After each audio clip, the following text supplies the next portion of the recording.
This video covers an incident that happened in 2005 when President Bush did not condemn the television evangelist Pat Robertson when he made a statement on TV that the United States should assassinate President Chavez of Venezuela. Pat Robertson had some importance in political life in the United States. In 1998, he ran in Republican presidential primaries, and he won 4 state primaries, and he finished second in Iowa. He was a Christian evangelist, and he did effective campaigning in 1988.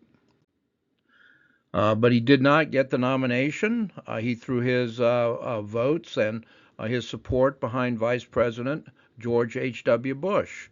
And the Vice President Bush was elected president in 1988 and had a very close relationship with Robertson. In 2000, Pat Robertson threw his support behind George W. Bush. There were some concerns about George Bush's character in the campaign, and when Robertson supported Bush and said that he was a godly man, it really helped Bush get the nomination and then get elected.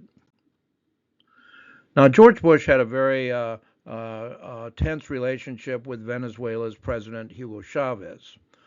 Chavez had criticized Bush for bombing Afghanistan and for the Iraq War. They may have had brief meetings several times, but nothing official. It was a very frosty relationship. And Chavez also accused Bush of playing a part in a coup in 2002 that briefly removed him from power. So you can see them here at a meeting where they're just basically ignoring one another. Now, Chavez went on the air in February of 2005 and said he believed that the United States government is planning to assassinate him. And he got some coverage, as you can see. He got some international press coverage for accusing the United States of planning to assassinate him. Now, Pat Robertson in 2005 hosted a TV show, The 700 Club. It was the most popular show on the Christian Broadcasting Network. It had 1 million viewers, and it was a very popular show and had a lot of attention. And he said his messages came through loud and clear. And so on the 700 Club broadcast of August 22nd, 2005, Robertson laid it out. He said, if Chavez thinks we're going to try to assassinate him, I think we really ought to go ahead and do it. We have the ability to take him out, and I think the time has come to exercise that ability. And so basically, Robertson was calling for the killing of a president of another country. He was calling for the killing of President Chavez on TV in the United States with 1 million viewers. Now, Nancy Pelosi, a member of Congress, and I believe the minority leader in the House at the time, went out right away and said, look, President Bush should censor this. You cannot have these kinds of calls going out to kill somebody a president of another country. She called it a scandalous call of Pat Robertson's, and she knew that Bush was close to Pat Robertson and needed to clarify this.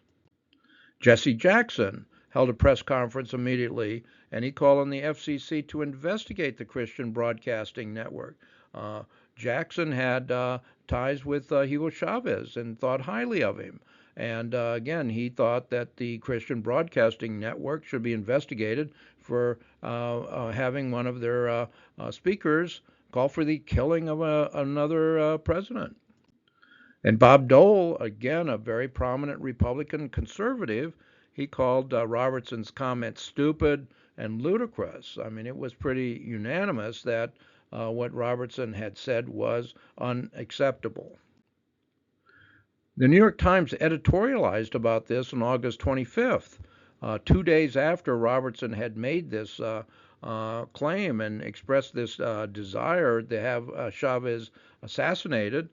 Bush had not expressed any real criticism.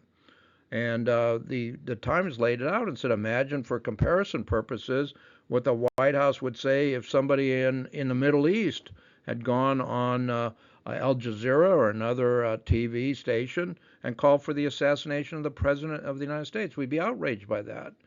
You don't do that in international relations. So here's a State Department spokesman, Sean McCormick, who did make a statement about Robertson from the State Department, saying Robertson's remarks do not represent the views of the United States. But President Bush never issued any comments on Robertson's call to assassinate Chavez. President Bush was totally silent on this issue, and he was close to Robertson and had a frosty relationship with Chavez. And so there was real concern that he was sending some sort of signal here. And certainly, Bernardo Alvarez, who was the Venezuela's ambassador to the United States, asked the obvious question: how could this be allowed to happen? Why weren't there any kind of sanctions against Pat Robertson or against the network for allowing one of their commentators essentially to call for murder? I mean, on the air, advocating the killing, the murder of another official in another country. Now, the 2000 World Summit was being held and was held in New York City at the UN in September 2005. It was the largest meeting of heads of state in history. This was a very huge meeting, and it brought together leaders from all over the world. There were 170 national leaders that attended this meeting. It was really, really an important, well-publicized meeting. And Hugo Chavez spoke at that meeting in New York in 2005. And he got loud bursts of applause because at this point he was attacking American militarism and capitalism. And at that meeting, he accused the United States of abetting international terrorism by failing to arrest Pat Robertson for saying that the United States should consider assassinating him. This was an issue that would not die, and it was brought up regularly to illustrate the attitude of the President of the United States in failing to condemn a call to murder President Chavez. It was regularly brought up. Now, all of the documents that essentially document this talk are available in a blog post on the Venezuela Reader blog. And you can read where the information came from on that blog post on the blog.